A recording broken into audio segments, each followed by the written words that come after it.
क्या आपने कभी जादुई केक के बारे में सुना है? वो केक जो छूने से ही आपको उड़ना सिखा दे? नहीं? तो फिर ये कहानी ख़ास आपके लिए है। चलिए, हम आज एक ऐसे ही मज़ेदार और अनोखे केक की तलाश में निकलते हैं जिसने एक छोटे से गाँव को हिलाकर रख दिया था। क्या होगा अगर मैं आपको बताऊँ कि ये केक खुद बोलता था? जी हाँ, बोलता हुआ केक।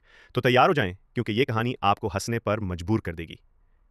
ये है छोटा-सा गाँव मिठासपुर, जहाँ हर कोई मीठा खाना पसंद करता था। लेकिन एक दिन अचानक आसमान से एक चमकदार केक गिरा और वो बोला, मुझे खाओ, मैं जादुई हूँ। गाँव वाले हैरान, मैं जादुई हूँ, जो मुझे खाएगा वो उड़ने लगेगा। आ।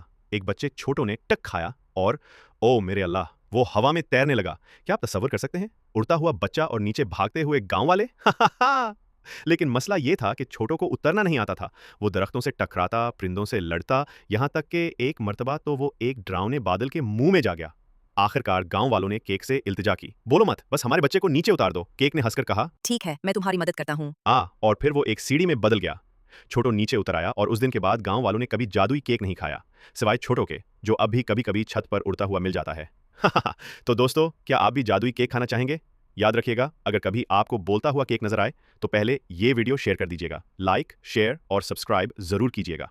अगली कहानी में मिलते हैं। अल्लाह हाफ़िज़।